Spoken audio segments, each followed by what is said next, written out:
Iya, ini bocor ini, padahal ini tempat yang begitu luar biasa untuk bisa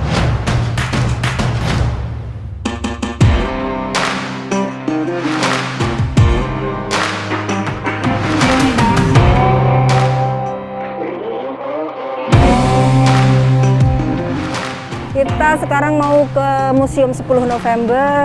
Kita lihat secara dekat ya bagaimana cerita pahlawan kita ya, pada masa perjuangan kemarin membela tanah air Indonesia, insya Allah ya, dengan darah dan air mata serta jiwa yang luar biasa.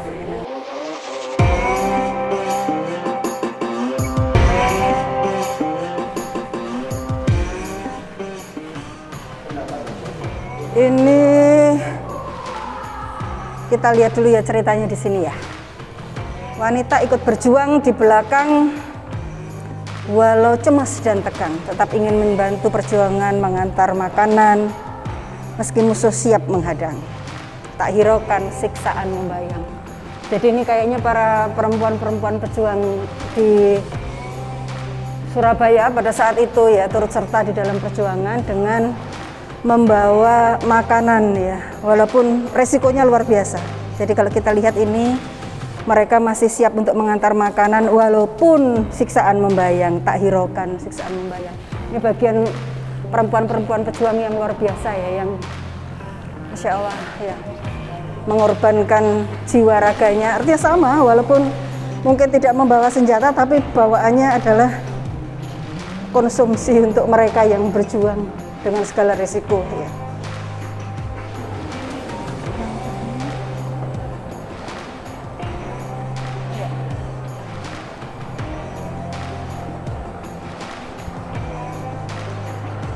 Monumen ini awal mula Monumen Tugu Pahlawan tahun 1953 ya. Masih sekitar sini saja, belum ada yang lain-lainnya. Ya, seperti itu. Jembatan kereta api dan tram di Jalan Pahlawan. Nah, ini kayaknya yang biasanya kita lewati setiap hari, Pak Bambang. Viaduk ya, viaduk. Viaduk yang di sebelah. Ah, betul. Ya. Ini kantor pos dan Giro Kebonrejo. Sebelum ini difungsikan sebagai rumah kediaman bupati, kemudian menjadi HBS dan Komisaris Besar Polisi. Jadi ini rumah mantan bupati ternyata, kantor pos Kebonrejo.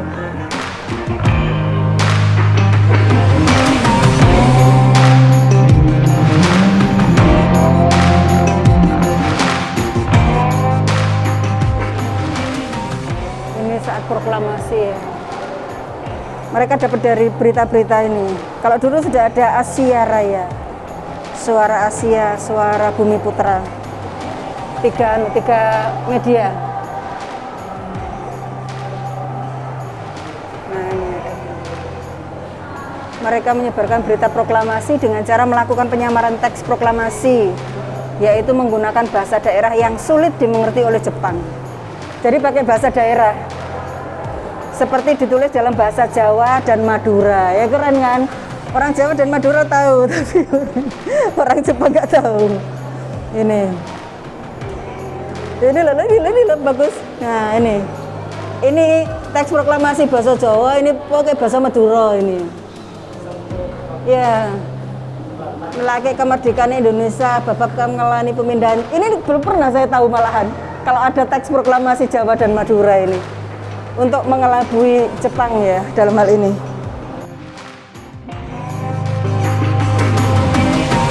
Waduh sayang rek iki. Iya ini bocor ini, padahal ini tempat yang begitu luar biasa untuk bisa menjadi pembelajaran bagi anak-anak kita ya. Tempat sejarah loh. Nah.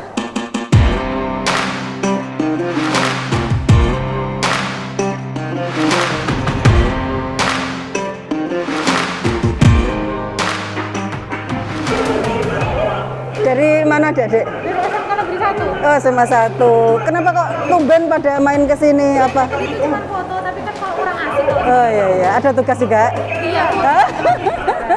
Iya ada tugas, tapi memang meskipun nggak ada tugas ya, kalau misalnya rumahnya mana? jauh-jauh.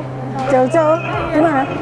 Aku di daerah Manyar, Pantai Oh, Manyar Klampe sejauh aku sekolah loh. Jadi dari sekolah kan? Dari SMA 1 ya? SMK. Oh, SMK 1. Oh, oke. Ada ngerti ini apa? Iya, rekaman-rekaman siapa ayo?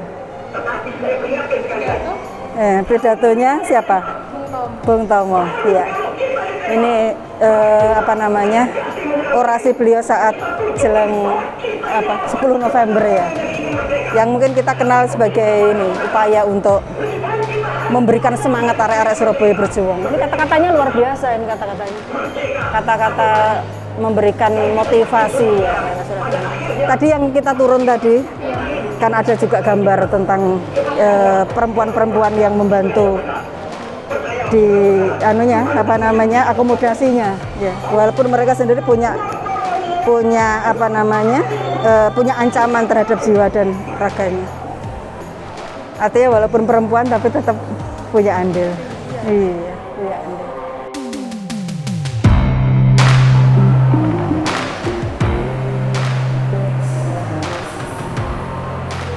Waduh, pistol Pak.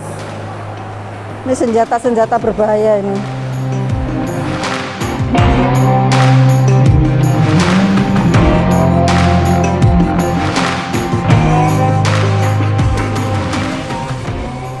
Ya, alhamdulillah ya, kita tadi sudah menyelesaikan perjalanan kita di Museum Tugu Pahlawan.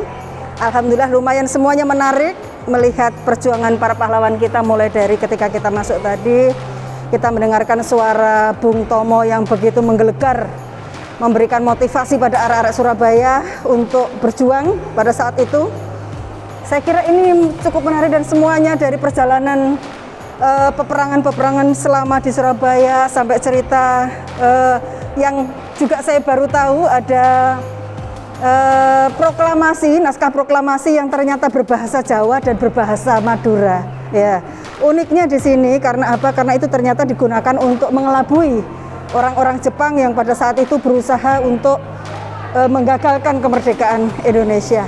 Mudah-mudahan banyak keluarga yang lain di Jawa Timur, di Surabaya, Indonesia juga yang melihat sejarah secara langsung dari museum perjuangan perjuangan pahlawan-pahlawan kita yang tergambar di Museum 10 November.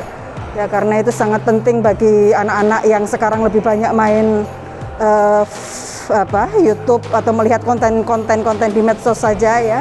Tapi datang ke sini untuk kemudian melihat secara detail, melihat secara real apa-apa yang ada di cerita-cerita bergambar dan juga diorama di dalam tadi ya. Saya kira itu lebih memberikan sesuatu yang menarik bagi anak-anak kita. Semangatnya pasti akan ada. Apalagi jelang 10 November. Selamat Hari Pahlawan 10 November, merdeka.